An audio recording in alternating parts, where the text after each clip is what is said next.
There we have it. Okay, very good. So again, thank you for the opportunity to share my thoughts and my ideas. I want to try and help us address some of these key questions about risk leadership, as I say, to bring some clarity to an area that we hear a lot about, but which is not always clearly defined or understood properly. So these key questions, what is risk leadership? Who are risk leaders? How do we do risk leadership? And why do we do risk leadership? I'd like to take those as my kind of general headings and hopefully give you some things that you can take away and use in your own, both your work at the moment, but also in your careers as you aim towards becoming more effective risk leaders. So hopefully it will give you some practical ideas.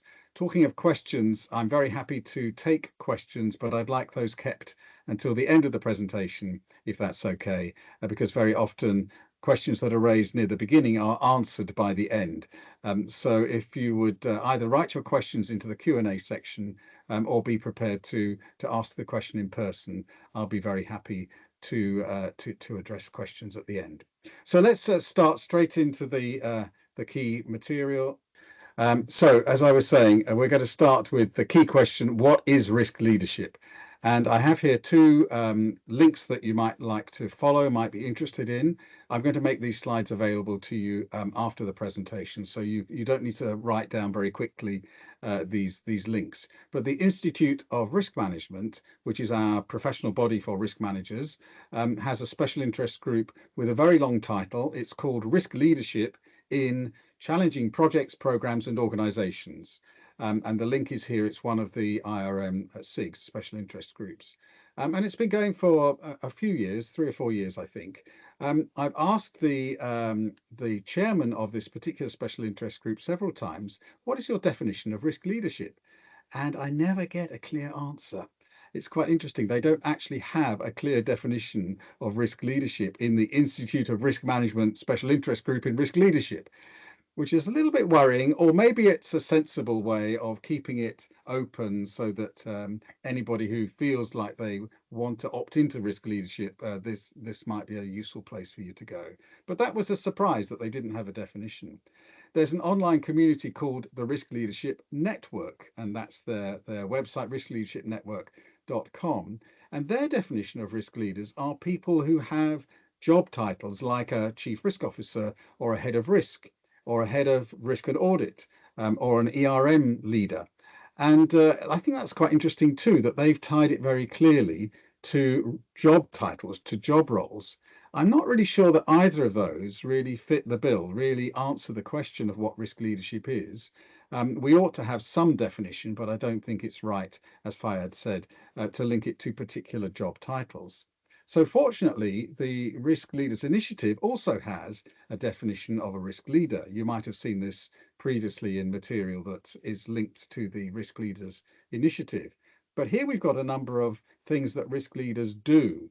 So risk leaders are people who champion risk management, who make sure that risk is taken into account in their decision making, who foster a culture of accountability and improvement, who influence both strategic and operational levels and communicate risks and their implications to stakeholders.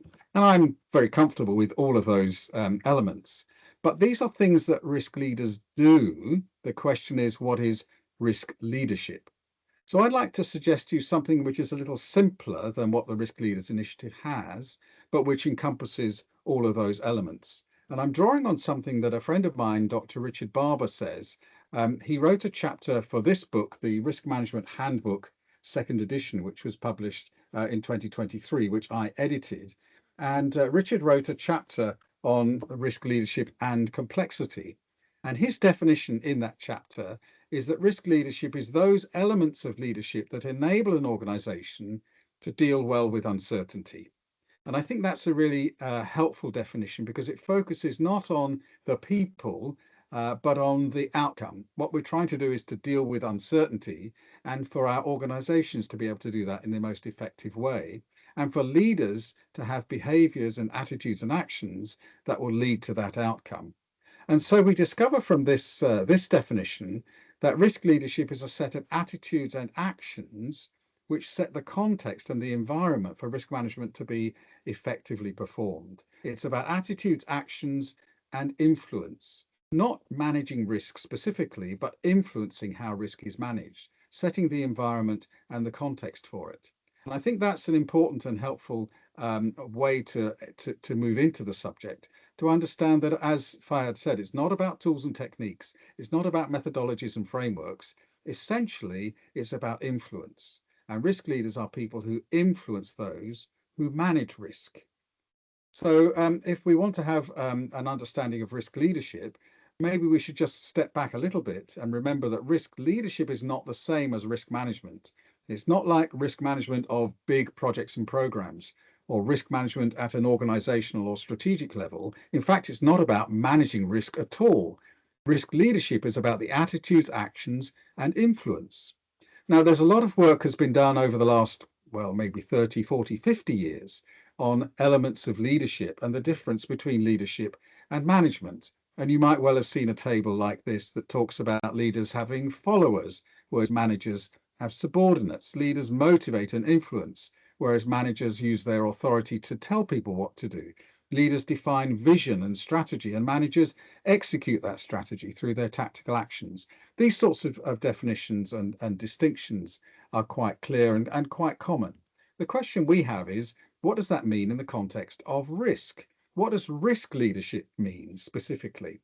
And so I'd like to suggest to you that there are four key areas in which we need influence in order to make sure that our risk management is most effective and most efficient.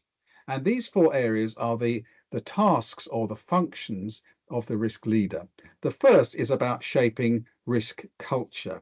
The second is, once we have a culture, setting a vision which comes out of that culture, which might be embodied in a policy. Once we have culture and vision, then we need to answer a really important question: how much risk do we want to take in our organization in order to achieve our strategic goals and objectives? And that's defined in our risk appetite and thresholds, which is a risk leadership function. And finally, risk leaders influence the risk management processes. They don't execute the processes, but they influence them to make sure that they stay within proper boundaries, that they're achieving the goals which are set for them. So these are the four areas that risk leaders need to be efficient, and need to be effective, need to be competent, need to be capable, shaping culture, setting vision, defining appetite, and influencing processes. And these are those attitudes and actions where we step back from the management of risk in order to set the environment and context for risk management to be effective. So we'll come back to these four each in turn, but I want to just answer the second question. If that's what risk leadership is, who are risk leaders? And I know the people in the Risk Leaders Initiative you all aspire to be risk leaders, and that's a wonderful thing. But what do you want to be? It's not just being the best possible risk manager or being a risk manager at a higher and higher level in your organization. That's risk management, and that's important. And we need people to manage risk, of course. But who are risk leaders? And risk leaders turn out to be senior leaders in the organization who can, through their attitudes and actions, influence, set the context for effective management of risk. And if risk leaders are senior leaders in the organization, they are not necessarily risk specialists. And that's an important distinction that those of us who are interested in risk, who are risk management practitioners or risk management professionals, need to remember. Risk leaders are not us. We are risk specialists, but senior leaders in the organization are not necessarily directly responsible for managing risk within the organization. Their attitudes, actions, and influence set the context for risk management. And of course, they will need support from those of us who are risk specialists, but the roles and responsibilities of risk leaders are quite different from those who manage risk and support the risk management function within an organization. So risk leaders are senior leaders, not risk specialists. And if those of us who are risk specialists aspire to be risk leaders, it will mean stepping outside of the functions of risk management in order to put ourselves in a position where we can exercise that level of influence across the organization. So how do risk leaders execute or implement their influence? I mentioned four things earlier on: culture, vision, risk appetite, and influencing processes. And these are actually exist in a hierarchy of risk leadership roles. The most important thing we can do is to set the risk culture, the overarching set of values and beliefs within our organization, which define how we think and feel and act towards uncertainty that matters. And we'll come to what that is in a moment. Once we've shaped the overarching culture, we can then express that in a risk vision statement, a high level statement of how we propose to handle risk in our organization. And in some organizations, that vision might be expressed in a formal policy. It doesn't have to be, that could be useful, but the most important thing is to have a supporting culture and express that in a clear vision. Once we have a culture and vision in place, then we need to set the overall risk appetite of our organization to meet that vision. The vision tells us how we're going to approach uncertainty that matters within our organization. Then we need to set the risk appetite, which will express and meet that vision and make sure that we stay within the boundaries of our vision. And risk appetite is then expressed in turn in measurable risk thresholds. And then finally, once we have all of those things in place, a supportive culture, a clear vision, a set of boundaries in our risk appetite and thresholds, then we can allow people to implement and execute risk management. And here we have the final responsibility of the risk leaders, which is to influence how risk management is implemented in order to stay within those agreed thresholds, vision, and culture. And you'll see that these are a hierarchy of roles, that each one flows from the one before. And it's important that we recognize the supremacy of culture, the clarity of vision, the precision or appropriateness of our appetite and thresholds before we start trying to manage risk in practice.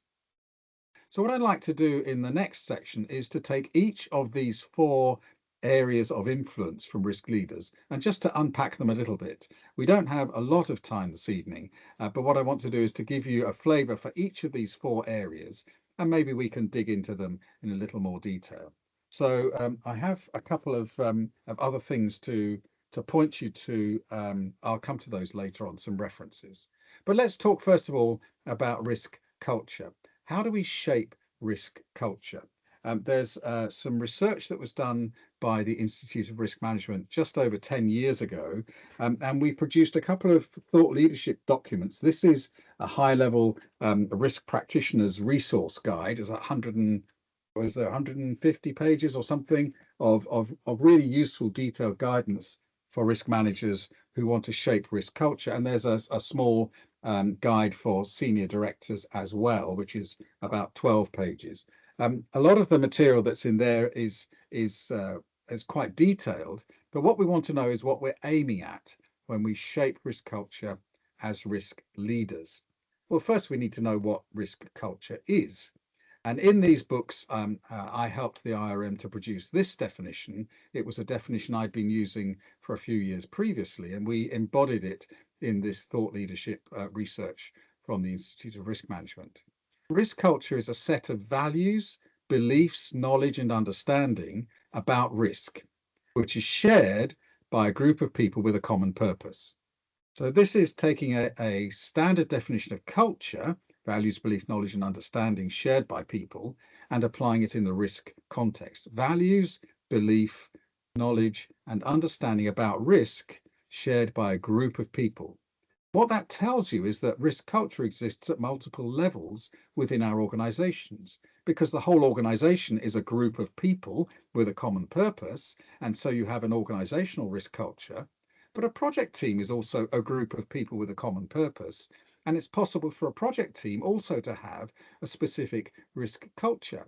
And the aim of our organization is to have cultures which are coherent and aligned across our organization. And this is part of the function of risk leadership. A mature risk culture supports the effective management of risk, encourages the whole organization to get involved in managing risk together, helps us to take the right level of risk as we pursue our objectives, and make sure that we not only identify, but also treat the risk. So how do we shape risk culture? The definition gives us a problem. If risk culture is values, beliefs, knowledge, and understanding, where are those things? how do you get your hands on them to measure them and modify them and manage them and change them? They're all inside, they're all internal to our individuals and to our groups. They're hidden. So how do we even get a handle on what risk culture is? There are various cultural diagnostic tools available, and some of them are in this IRM research output from 10 years ago. But most of these look at behaviors, the sorts of things that we do in managing risk, rather than what our values and beliefs are. And I'd like to offer you a very simple diagnostic tool for understanding what our cultural values, beliefs, knowledge, and understanding about risk are in something which I call the risk mindset, something which expresses a set of core values and core beliefs about risk that shape our culture.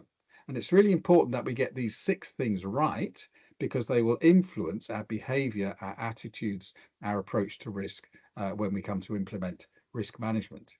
So what are the 6 core values within the risk mindset? These are what the risk mindset values are. Risk is natural, risk is manageable, risk matters, not all risks are bad, my risk is my responsibility, and proactivity is essential. So let's just have a very quick look at each of these 6 values in turn. And if you need to find out more about these, there are other presentations on the Risk Doctor Video YouTube channel, for example, and in some of my writing, which will express this or explore this in more detail. So let's look at these things in turn and remember these are values, these are beliefs, things that people have in their heads, in their hearts, in their guts when they think about risk. And if you don't hold these values, it will influence your behavior and your attitudes towards risk as you go forward. So in terms of the first value, risk is natural. You've all heard the term VUCA, volatility, uncertainty, complexity, and ambiguity. And we find these things everywhere we look in the world.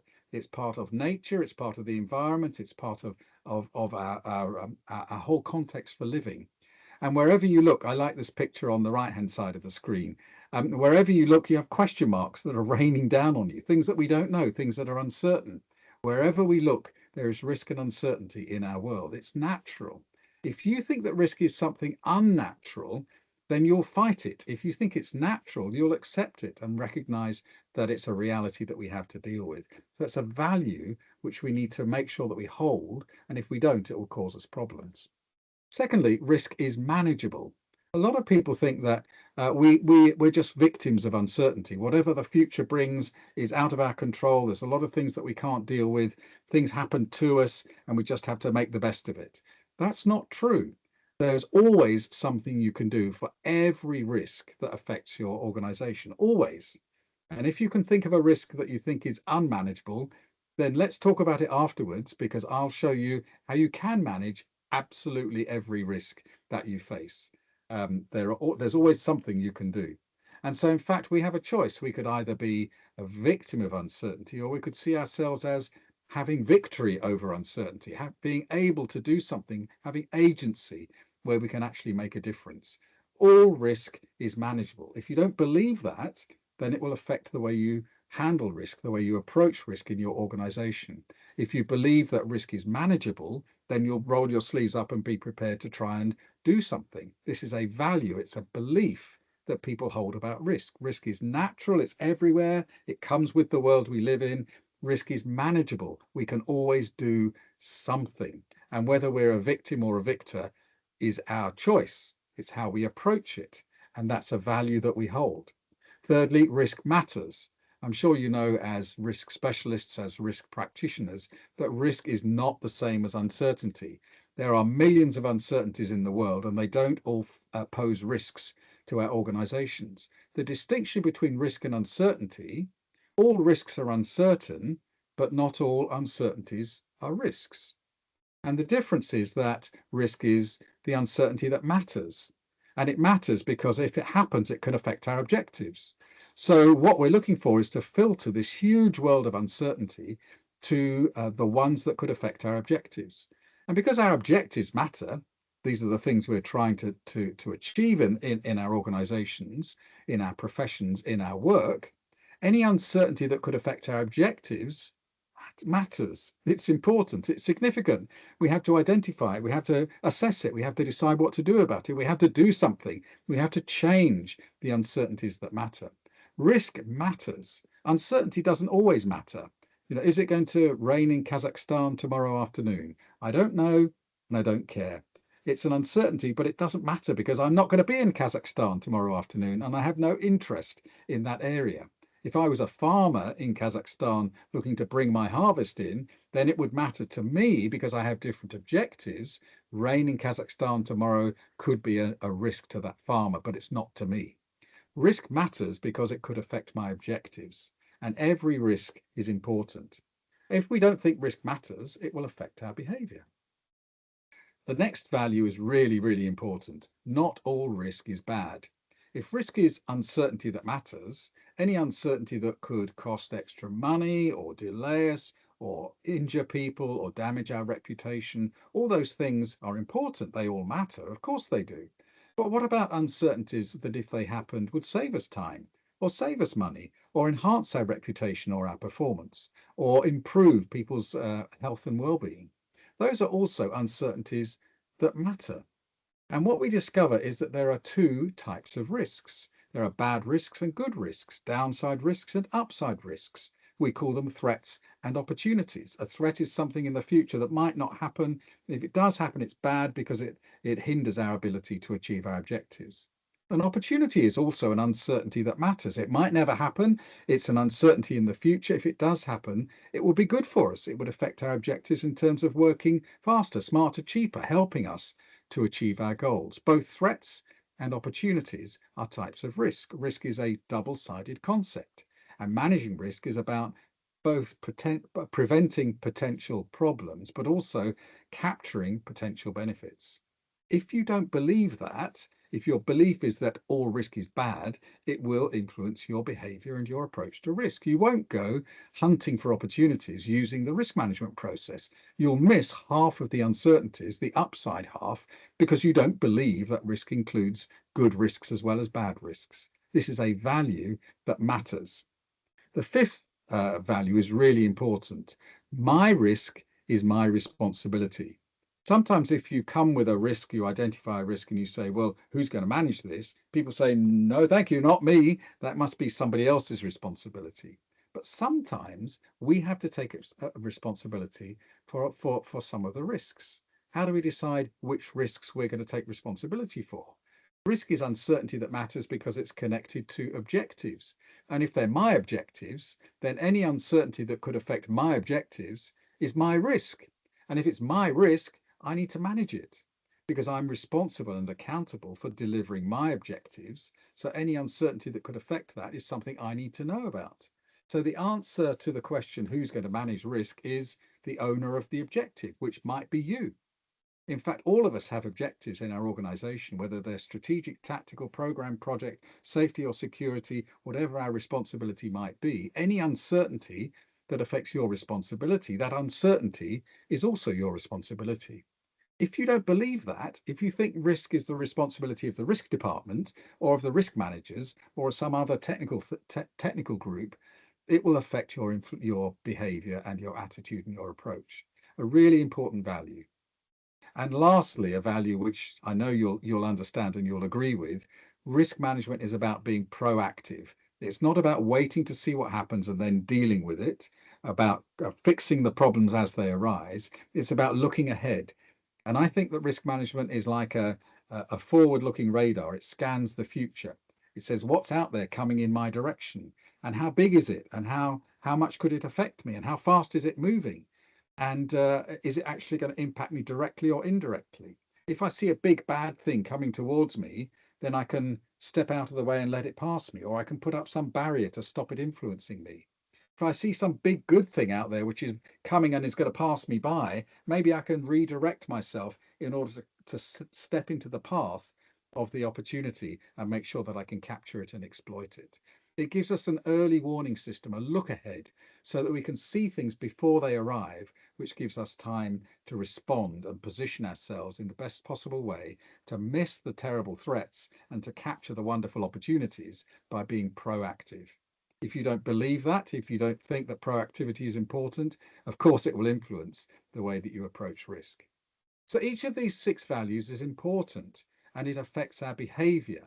But the responsibility of the risk leader is to shape risk culture by promoting these values, accepting that reality is risky, risk is natural, seeking to influence risk because it's always manageable, focusing always on our objectives because risk matters, recognizing that there's upside risk as downside, as well as downside. Not all risk is bad. Owning relevant risks because my risk is my responsibility, and taking responsibility to act now. And what you can do as a risk leader is to ask the question for each of these 6 values: are these things that we believe in our organization? Are they things that we are committed to, that we have really in our guts, in our heads, and our hearts, to really understand these things are true and then affecting our behavior accordingly? So it's really important. And I spent quite a long time on talking about risk culture because it's the first and highest of the risk leadership responsibilities. Everything else flows from this. And I think it's a really important area. In some of the books, there's a book I wrote with a colleague called Ruth Murray Webster, Making Risky and Important Decisions, a Leader's Guide. There's a whole lot in here about shaping risk culture. And if you want more detail, that will tell you more what you need to know. So, shaping risk culture. The next thing that's the responsibility of risk leaders, once we have the risk culture in place, a mature and positive risk culture, is to set that out in a risk vision, a simple, clear statement of intent that says, this is what we're going to do. We know what we believe. Our values and beliefs are set in our culture. Now we're going to turn that into vision and maybe policy in a very short, simple, easy to understand statement of intent. And a lot of people, when they are writing these things, they get a risk vision or a risk policy confused with a risk framework or a risk standard. Risk vision or risk policy should be maybe half a page, maybe 2 or 3 paragraphs, certainly not a document with 5, 10, 20 pages and appendices and references and diagrams. That's something else. That's our risk framework. That's a risk management document. Here we're talking about a risk leadership document which sets vision. And that can then be used as the basis for measuring our performance of risk management. Now, you'll have different organizational standards for policies and vision statements and so on, but I'd like to just suggest some of the sorts of words you might be looking for in your risk policy. For example, this is drawn from a policy statement I developed with an organization. I think it was in Guatemala fairly recently. So something like this. This is a high-level statement for the organization. Many aspects of our business involve risk. So that's upfront recognizing risk is natural. And we recognize that success depends on our ability to manage it effectively. That tells you that risk is manageable. And we want to both protect value and create value. That tells you that not all risk is bad. It includes good risks, which will create value. Responsibility is spread right across the business, starting with the top management, distributed across all staff. That's embodying that value that my risk is my responsibility. We're going to make a risk-aware culture in all our decision making, and we're going to manage risk in a proactive manner, supported by an integrated risk framework. Again, being proactive and balancing risk taking within our thresholds. We're generating value for stakeholders. This is our risk appetite statement. So these sorts of words are turning those values into specific things that we can sign up to. We can say this in half a page or 1 page, a few paragraphs, states what we want to see happening in our organization in terms of our vision for risk. And if you have a more formal policy framework, a policy structure, then maybe you have to express it in a particular way. But it should be these kinds of high-level statements. And it should be fairly easy to write. You should be able, as a risk specialist, to help your board or your chief executive or your finance director or the people at the top of the organization to write this kind of risk vision statement as an expression of risk leadership, which is influencing, setting the context and environment for us to manage risk effectively. So that's culture and vision. What's the next thing? Once we've got foundational values in place, that's the culture, and we have a clear statement of risk vision, you might think we can just now start implementing risk management. We know what we believe, we know what we're aiming for, let's just do it. But there's one other really important question. how much risk is too much risk? How much risk are we prepared to take for our organization when we come to achieve our objectives? And this is the area of risk appetite. And risk leaders need to understand and agree the risk appetite for the organization. So that's our third area of responsibility for risk leaders, shaping the risk culture, expressing the risk vision, and then defining risk appetite. And you've probably heard quite a lot about risk appetite. I wrote a book in 2012, again with Ruth Murray Webster, a short guide to risk appetite, which kind of sets out some of the key ideas, which I'll be telling you about in just a moment. The book will just help you understand more if you're interested. So what is risk appetite? Well, appetite is something that we all feel. I guess it's later in the evening for you. I haven't yet had my supper. I'm getting a little bit peckish, a little bit hungry. Maybe you are too. How hungry are you? Appetite describes how hungry you are, but how do we answer that question? How hungry are you? Well, what units do I use? On a scale of 1 to 10, I'm a 7 or a 2. High, medium, and low, my appetite is strong or weak. What do these things mean? Appetite is one of those intangible terms, which is very hard to get a handle on. And risk appetite is about hunger for risk. For the organization, how hungry are we to take risk? And again, the question is, well, how do you express that? Do you say very, not very, quite, a little bit? It's really hard to get a handle on what risk appetite is. And I think the problem is because it's internal, it's an internal drive for food or for drink. You can have an appetite for adventure, an appetite for excitement, an appetite for exploring. There's all sorts of different types of appetite. But because it's internal, it's very hard for us to measure and to manage. So how do we understand what our risk appetite is for the organization? What we do with physical appetite is we translate it into quantifiable measures. So how hungry are you? We have a phrase in English that I don't know if you say this in your country, but we say, I could eat a horse. Now, it doesn't really mean you could eat a horse. It just means I'm so hungry, I could take the whole animal and eventually eat the whole thing. Or maybe you say, no, I just want a salad. I just want something or something small. The amount of food expresses our risk appetite. But the amount of food expresses our appetite, our physical appetite. But the amount of food is not the appetite. If you say you have a strong appetite and you could eat, a very big meal, the big meal is not the appetite. It's an expression of appetite. If you say, I have not a very strong appetite, I just want a small salad, the salad is not the appetite. The salad is an expression of the appetite. And the same is true with risk.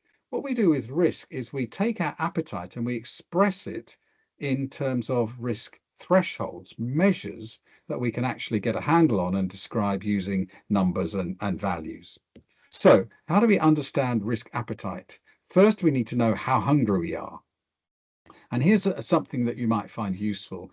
It's called the risk appetite spectrum. We're thinking about for each of our strategic objectives, how do you feel about uncertainty against that strategic objective? So if you're talking about a safety objective or a profitability objective or a market share objective or a share price objective, how do you feel about uncertainty? And there's a range of possible feelings. You might be somebody who has a negative feeling. You feel very uncomfortable if there's uncertainty relating to a particular strategic objective, maybe safety. You think we really don't want to have any uncertainty in our safety objectives. We don't, or in our safety performance. Maybe you feel positive about it. You think, yeah, it will be quite good to have some boundaries of what's possible, maybe with our performance. Maybe there might be some upside or some downside. We're prepared to take that. So you have a spectrum of possible responses to uncertainty in your strategic performance against each objective. And you could express that using terms like avoiding uncertainty or disliking uncertainty or being neutral, you don't have any strong feelings, or accepting it or even welcoming it. So the idea here is that using this kind of visual spectrum, for each of your strategic objectives, the risk leaders will sit down and say, given this objective, let's say share price or a market share or return on investment, or whatever it may be, How much uncertainty are we prepared to accept? Do we want no uncertainty at all? We're down here on the avoid dislike side. Or are we prepared to accept some uncertainty in order to achieve our goals? And this is our risk appetite. And once you have that, then you can quantify it by translating that statement of accepting or welcoming or avoiding or disliking or being neutral into something you can measure, which is expressed as a variation above and below the target value for your strategic objective. So let's just say you have a target value of something for, let's say, profitability, or for share price, or return on investment, or for market share, whatever it may be. Here's your target value. You recognize that it could vary in terms of performance. You might be below the value, you might be above the value. You set thresholds of acceptable variation. What are you prepared to take? And if it goes above the upper threshold or below the lower threshold, then that's a problem. And so we recognize these levels of thresholds, which express that internal hunger for taking risk against each of our strategic objectives, but we express it in a way that is measurable. And these form our risk thresholds. And risk leaders will do this at the strategic level for the whole organization for our key strategic objectives. But once you've done that, you can then roll that out across the organization saying, well, if this is how much risk we're prepared to take with, let's say, our profitability, what does that mean for each of our divisional sections, for each of our activities, each of our programs? And once we have that for our programs or our divisions, what does that mean for the lower level projects or operations? And we can roll out our thresholds at different levels so that when you roll them together, they end up at the top level with the variations that have been set by the overall leadership of the organization. So we want to make sure that our thresholds at different levels are coherent and aligned, that they all make sense and hang together, and they add up to something which is acceptable for the whole organization.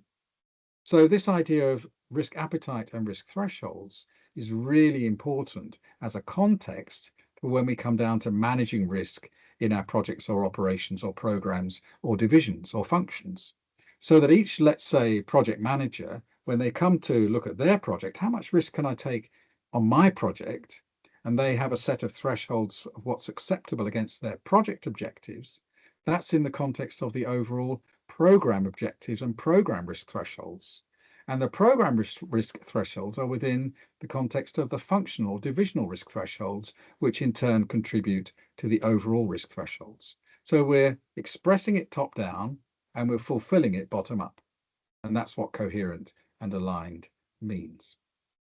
So that's the third area of responsibility of risk leaders, shaping the risk culture, expressing it in a risk vision and possibly a policy statement as well, and then defining our risk appetite and thresholds, which set the boundaries for managing risk in our organization. Which then allows us to move on to the fourth and last important area that risk leaders are responsible for, and that's influencing risk processes. Risk leaders don't execute risk processes. Risk management professionals, risk specialists execute risk processes, but risk leaders influence how others manage the risk with it by using those processes. And obviously we have lots of ways of influencing and affecting what other people think and do. And a combination of approaches is best for this. So let's offer you some suggestions. If you want to influence risk management, here are 6 suggestions of things you could do.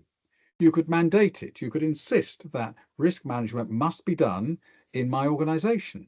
For every report that you receive, there should be a risk section which says, what are the big risks? What are you doing about it? How are things changing? Where are we going? So mandating can influence behavior. If you don't mandate it, if you don't say, this is really important, you have to do it, then maybe people won't do it. Making risk management as simple as possible, simplifying the process, cutting through the bureaucracy and the red tape, only having detail where you need detail. That will encourage people to use risk management if it's as simple as it needs to be. Einstein said every problem should be made as simple as possible, but no simpler.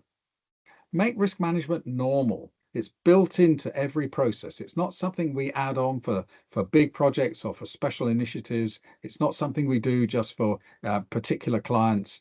Risk management is a normal part of everything we do, and if you normalize it, it will influence how people see it. Demonstrating is also important, recognizing that you will manage risks in your area of responsibility, even if you're the chief executive or the chairman or the finance director. There are uncertainties that affect your objectives. You're going to recognize them, identify them, own them, and manage them.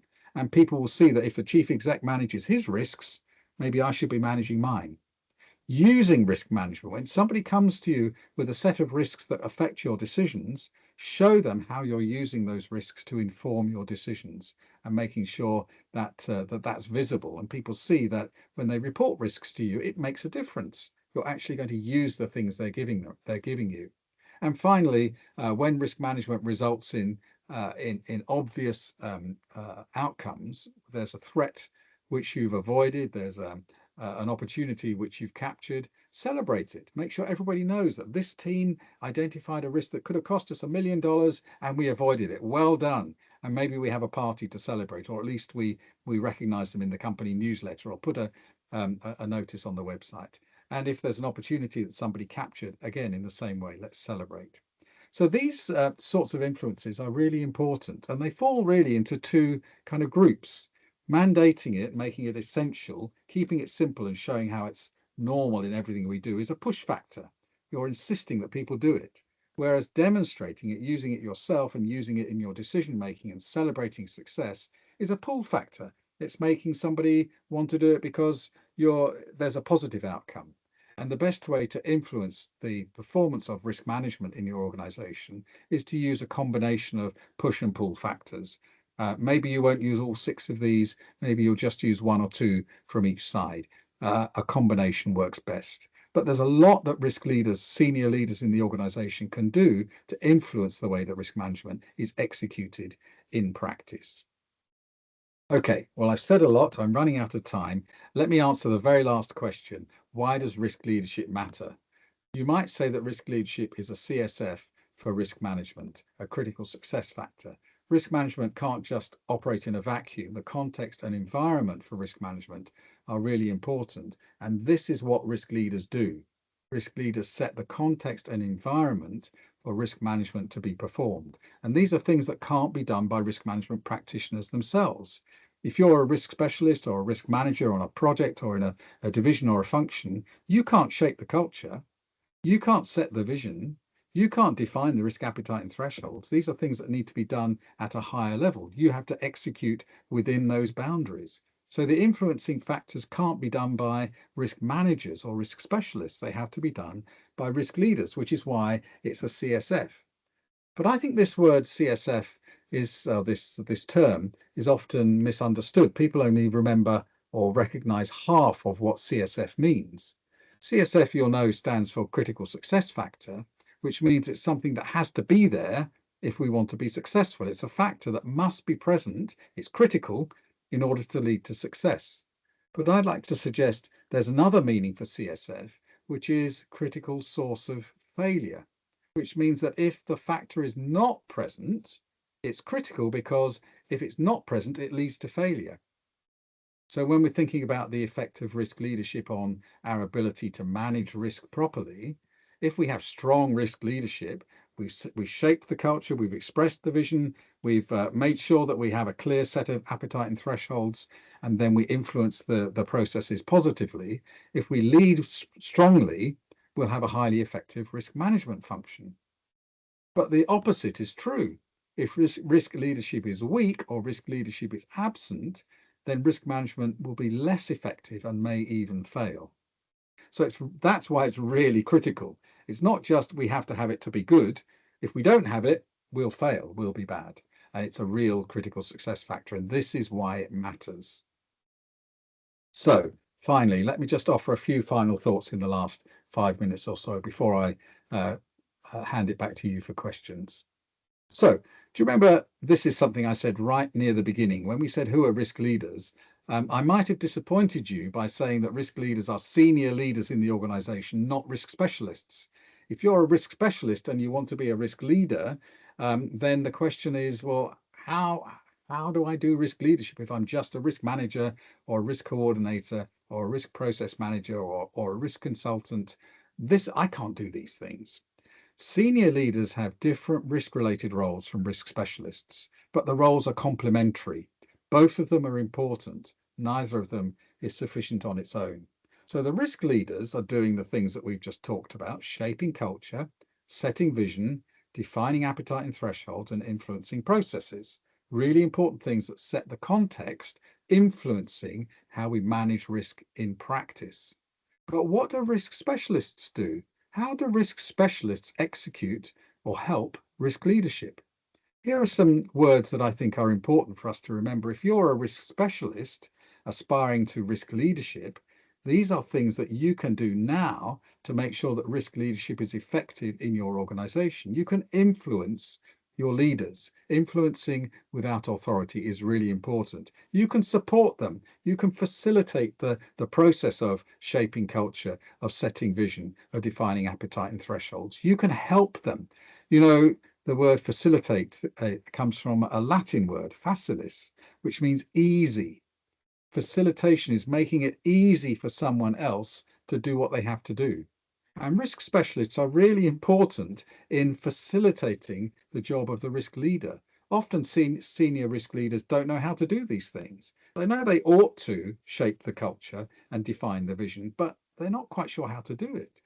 We might know, we might be able to help them, to educate them and encourage them, to inform them and guide them and advise them, to make sure that they actually do shape culture in an appropriate way. Give them some draft words for the risk policy, help them to understand their risk appetite and express that into thresholds, and then you help them roll that out through the organization. There's a huge amount that we can do as risk specialists, as risk management practitioners, as risk management professionals to help our senior leaders set the right context for risk management to be effective. So these are really important things for us to do to support risk leadership. So finally, it's really important that we have risk leaders. Risk leaders will produce more successful businesses and more successful projects. They'll do that by being pioneers and sometimes by being rebels, stepping outside of the organizational norms in order to make sure that risk management is effective. These pictures, that's the one on the left, the pioneer is Davy Crockett, an American who pioneered the discovery or the exploration of the west of the United States of America, a very famous pioneer. And of course, you'll know Che Guevara in South America, a well-known rebel. Maybe not quite as extreme as Davy Crockett or Che Guevara, but risk leaders are people who are prepared to go where no one has gone before, pioneering, and maybe break some rules along the way in order to get things done. But risk leaders are really important. But so are risk specialists. Risk specialists are the supporting actors. They're the ones who make it possible for risk leaders to do what needs to be done in order to get risk management effective.